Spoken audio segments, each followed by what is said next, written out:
Babam Süleyman Akyüz 1949 yılında Mardin'in Dargeçit ilçesinde Sümer köyünde dünyaya geldi. Askerden önce Akdeniz bölgesinde inşaat işlerinde çalışmış. 24 yaşında annemle evlenmiş. Annemle evlendikten sonra da tekrar Akdeniz bölgesinde bir müddet inşaat işlerinde çalışmaya devam etmiş. Tekrar evi 1980 yılında evi Mersin'e göç etmiş. Babam Mersin'de de tekrar ticaret işlerine devam etmiş. Kıbrıs'a ticaret yaparmış. Bir inşaat firmasıyla Arabistan'a Kabe'nin dış duvarlarında çalışmak üzere Arabistan'a gitti. Kendisinin söylediğine göre diyormuş, ben diyormuş iş için gitmiyorum. Kabe'yi tavaf etmek için gidiyorum. Hacı olup geleceğim demiş. Kabe'de 11 ay Kabe'nin dış duvarlarının mermerlerinde 11 ay boyunca çalışmış ve de 11 ayın sonunda hac mevsimine bir ay kala rahatsızlanarak ameliyat olmuş. Ameliyat olduktan sonra Mersin'e getirdiler. Eve geldi. Babam bir müddet rahatsızlık ameliyat döneminde, yani hasta olduğu dönemde İslami Camia ile tanıştı. İslami Camia ile tanıştı. Babam bir müddet sonra dükkan açtı, market dükkanı açtı. 1992 yılında PKK tarafından Molotov kokteyliyle bombaladılar. İslami kimliğinden dolayı, Müslüman bir camiye katıldığından dolayı ve de PKK'nın kendisine gönderdiği yani uyarılara boyun eğmediğinden dolayı. Yok, babam kesinlikle onların tehditlerine boyun eğmiyordu. Onlar geliyordu, diyor dükkanınızı yakarız. Babam diyordu, siz ne yaparsanız yapın, ben sizin bu yaptığınız zulme boyun eğmem. Yürüyüş yapacakları sırada, eylem yaptıkları sırada diyorlardı dükkanları kapatın. Herkes kapatır da babam kapatmazdı.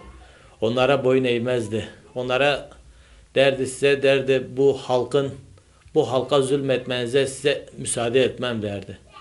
Kimseyi mağdur etmem derdi ve de onlara boyun eğmezdi. İbadetlerinde küçüklüğünden beri namazında, Müslüman yaşantısında biriydi. Yani İslam camiyle tanışmadan önce dahi İslam'ı yaşayan, namazlarını kılan, haramı helali riayet eden biriydi. Babam yetimin hakkını kollardı. Fakirlere yardım ederdi. Çevresindeki insanlara her zaman iyilik yapardı. Kimseye zarar veren biri değildi. O yüzden çevresi, bölgedeki etrafı onu çok severdi. Köy halkı onu çok severdi. Bir işleri düştüğü zaman, aralarda bir musibet olduğu zaman ona koşarlardı. Arabulucu olmasını isterlerdi babamdan. Bir hastaları olduğu zaman onunla beraber gitmek isterlerdi. Bir kız istemeye gidildiği zaman onu götürürlerdi. Bu şekilde babam çevresi bu şekildeydi. Ama İslami camiye katıldıktan sonra PKK o insanların hepsini tehdit ediyordu ve de diyordu, giderseniz Süleyman'ın yanına giderseniz sizi öldürürüz gibi tehditlerde bulunuyorlardı. PKK'nın yaptığı tehditlerde aile tarafı, kaynanası, benim nenem kendisine diyordu, oğlum diyordu, bu şeyinden vazgeç diyordu. Kendisine diyordu, bak bunlar seni vuracaklar diyordu, seni tehdit ediyorlar diyordu. Biraz geri dur diyordu. Asla, kesinlikle babam yani onların tehditlerine boyun eğmiyordu. Kesinlikle, yani nenemgile de, dayılarıma da, akrabalarımıza da buna boyun eğmemeleri gerektiğini söylüyordu ve de kabul etmiyordu. Bulunduğu çizgiden kesinlikle sapmaya niyeti yoktu. Babam şehit olmadan önce gençliğinden ta şehadetine kadar İslami camiye katılmadan da önce dahi babam Müslüman, İslam'ı yaşayan biriydi. Namazlarını kesinlikle aksatmazdı. Babam yani İslami çizgisinde kesinlikle sapmazdı.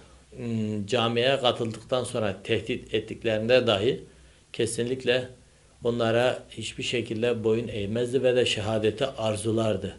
Şehit olmadan bir gün önce hiç giymediği en güzel elbiselerini giyiyor şehit olacağı sabah.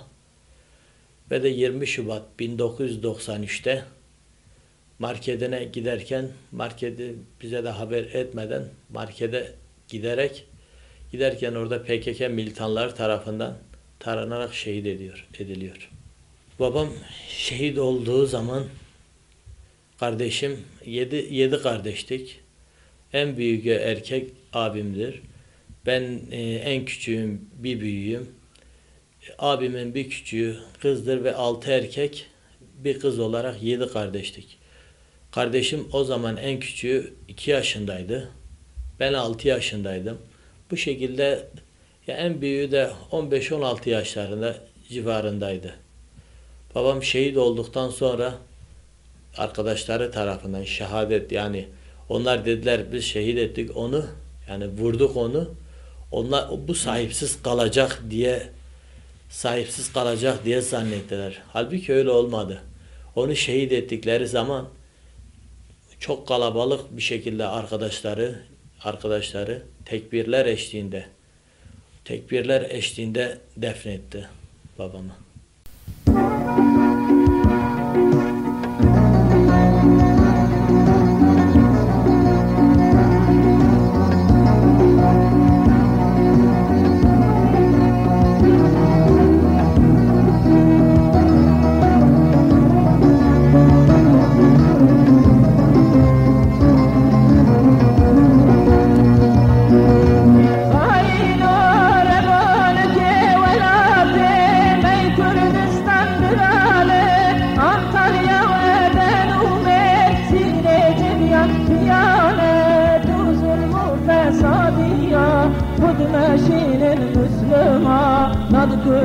كل بين الفرصة وإمكان خيانة وظلم وفسادية خذ ماشي من مسلمان الكل كل بين الفرصة وإمكان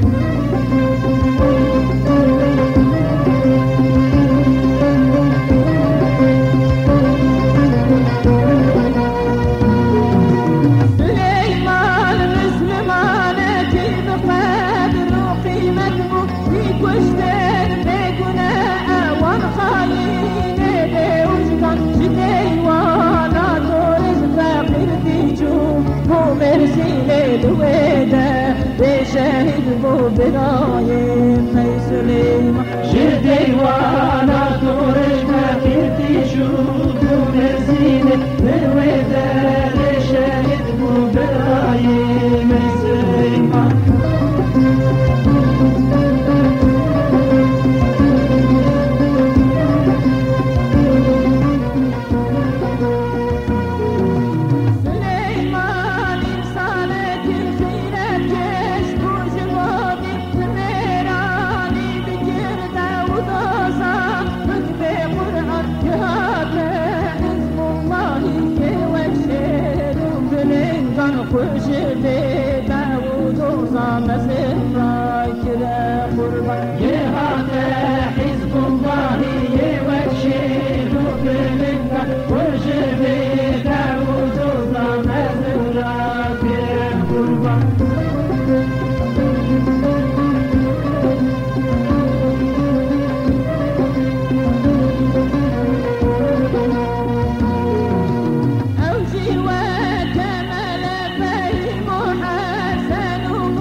كشتنا دريا خدا دابشنا